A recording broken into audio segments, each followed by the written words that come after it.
response form of music. It can be songs, like devotional songs especially. It's predominantly a devotional art. But it centers usually around mantras, especially the Hare Krishna Maha Mantra. Hare Krishna, Krishna Krishna, Hare Hare. Hare Rama, Rama Rama, Hare Hare. These are names of God. The understanding being that God or Krishna and his name are not different, so when you sing or say the name of God, you're actually in contact, communion.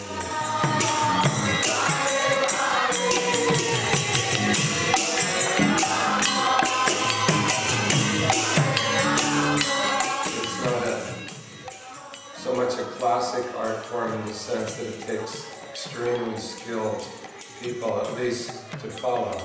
The idea is it should be simple enough that it's a congregational process that people can join in the singing. There are different people involved in the kirtan. There's the lead singer.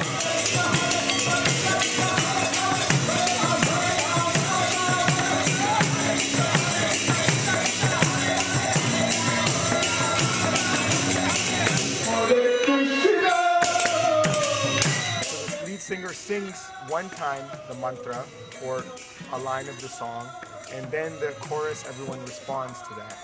Even if someone is not playing an instrument, everyone can be involved in singing in the chorus, and they can also clap their hands, and everyone in a very prayerful mood sings along after the singer, the lead singer.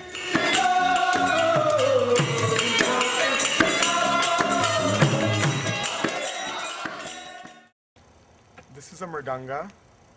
It is made of clay. The body is made of clay, and the straps are made of leather. The head also leather. There's a small side, which is very high.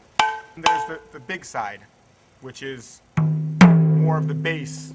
The mridanga follows the leader, and the mridanga keeps the rhythm of the kirtan. And there's many different rhythms. They go, sometimes it's on the beat, sometimes off the beat.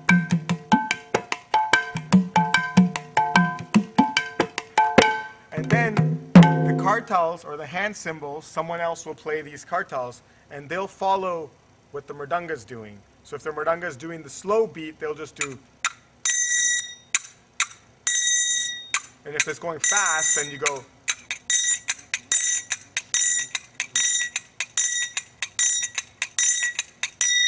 And sometimes they'll even go faster.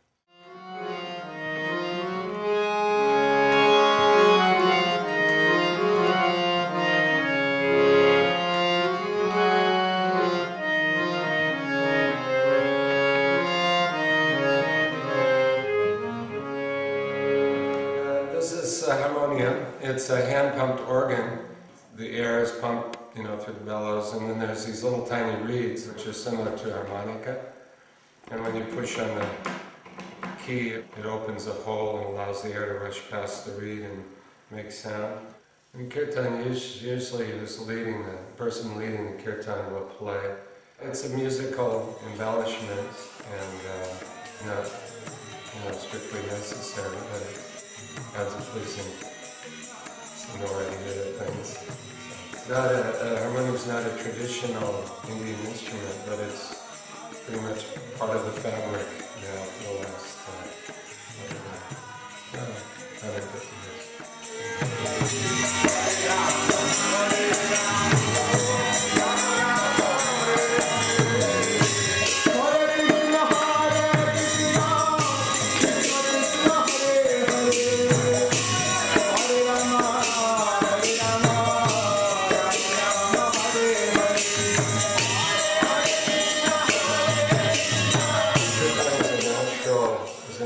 folk music. It's not that difficult to learn. It's very dynamic and spontaneous. It can involve everyone in the crowd. No one is left out. Everyone can take part in the singing.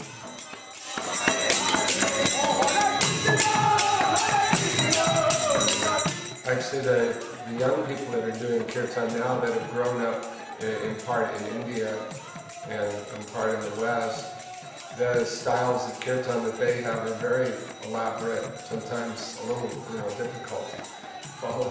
A little more complex melodies, complex rhythms. Sometimes they sing songs that are in like 7 beats or 5 beats. Here in the West, kirtan has evolved into a great musical orchestra. I've done kirtan with being accompanied by, of course, mridangas, kartals, harmonium, and then even by flutes, by bass players, by violin players, cello players, so in this, the guitar. So in this way, many people can be involved in the kirtan.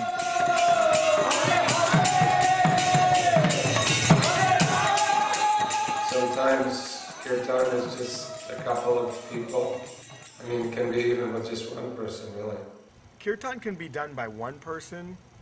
I mean, a person, they can sit alone and they can sing, Hare Krishna, Hare Krishna, Krishna Krishna, Hare Hare, Hare Rama, Hare Rama, Rama Rama, Hare Hare. I just did kirtan by myself right now. But then kirtans can also be quite large. When I visit the Ukraine, we have kirtans there with 1,500 devotees. But there's no limit to how many people can do kirtan together.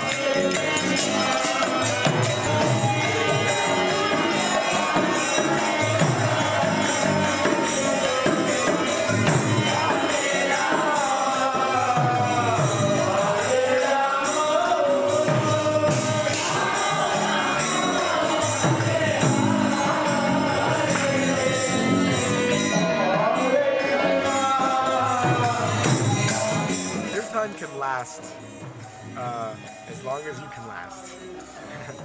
If someone's singing a Hare Krishna mantra, they'll sing a certain tune, and there'll be 2 or 3 parts to the melody. There may be the main part, then there's a high part, there's a low part. To get through all those parts, it can maybe be up to 12 minutes, which is like a very short kirtan.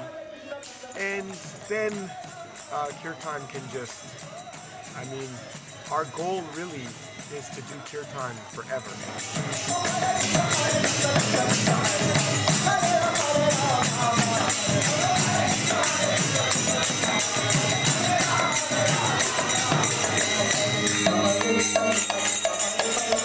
Kirtan, done in this way, can make a great change in the world.